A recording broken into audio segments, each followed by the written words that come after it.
এই রেসিপি নিয়ে আমি কিছুই বলতে চাই না।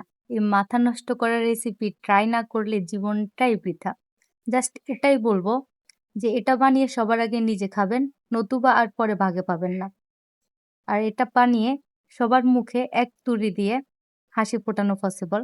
যা হোক, কথা না বাড়িয়ে ঝটপট রেসিপিতে চলে যাই। এখানে আমি ৩০০ গ্রাম চটপটি ডাল এবং ৫টা আলু পরিষ্কার করে ধুয়ে এতে পরিমাণ মতো লবণ দিয়ে সিদ্ধ করে নেব। আমি ডাল একদম নরম করে সিদ্ধ করে নিব। আপনারা আপনাদের পছন্দ অনুসারে নরম করবেন। অনেকে একটু শক্ত খেতে পছন্দ করে, তো আপনারা এটা বুঝে করবেন। বাই দ্য ওয়ে, চটপটিতে ফুচকা না হলে কি আর ভালো লাগে? তাই ঘরেই ফুচকা তৈরি করে নিলাম। এমন পারফেক্ট ফুচকার জন্য রেসিপি লাগলে কমেন্ট করুন। ফুচকা তৈরি করতে করতে ডাল সিদ্ধ হয়ে গেছে। এখন ডাল থেকে আলুগুলো তুলে নিয়ে সামান্য ভেঙে নেব।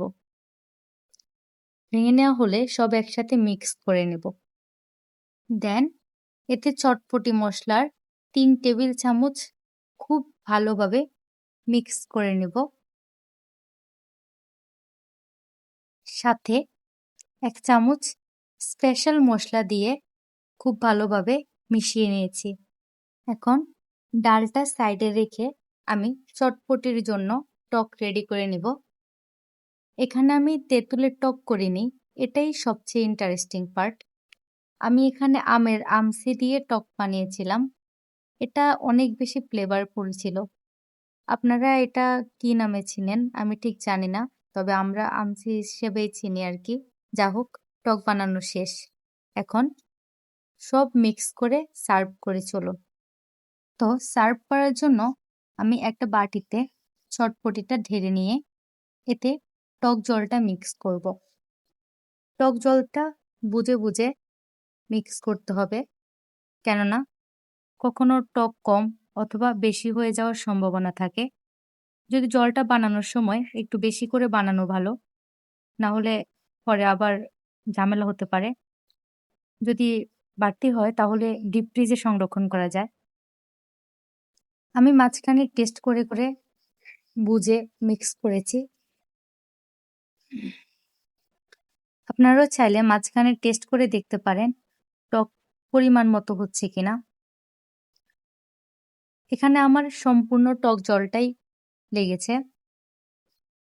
আমি অবশ্য পরিমাণ মতোই করেছিলাম।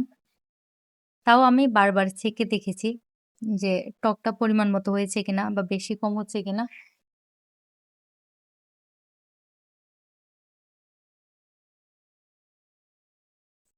আমি কিন্তু ডালটা অনেকটা নরম করে করেছি, কেননা আমার দাদু না হলে খেতে পারে না।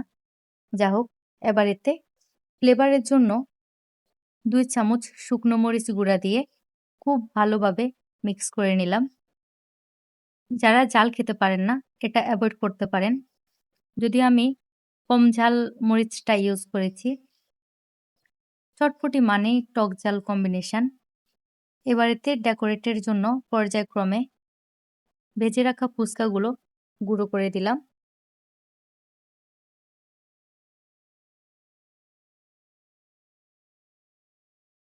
এটা দারুণ ছিল। বানাতে একটু কষ্ট হলেও আসলে ঘরের জিনিসের মজাই আলাদা।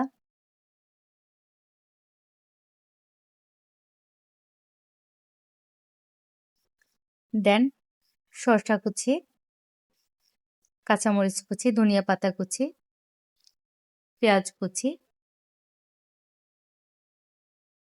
এবং ডিম দিয়ে খুব সুন্দরভাবে ডেকোরেট করে নিলাম। যেহেতু আমি গরিবস, একটাই ডিম দিয়েছি এবং সবগুলো ডিম খুব সুন্দরভাবে একদম কেড়ে কেড়ে নিয়ে নিয়েছি, একটু রাখিনি। আপনারা চাইলে ২-৩টা ইউজ করতে পারেন, কোনো সমস্যা নেই। যা হোক, সবশেষে দেখতে সুন্দরী লাগার জন্য লেবু স্লাইস দিয়ে ডেকোরেট করলাম।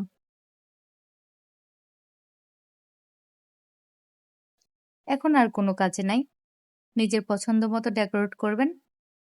চাইলে সবাইকে আগে দিয়ে তারপর নিজে খেতে পারেন।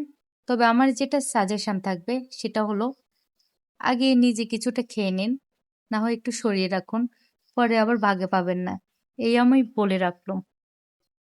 পরে আবার আমাকে দোষ দিবেন না যেন। যা হোক, সবশেষে আমার একটাই কোয়েশ্চেন।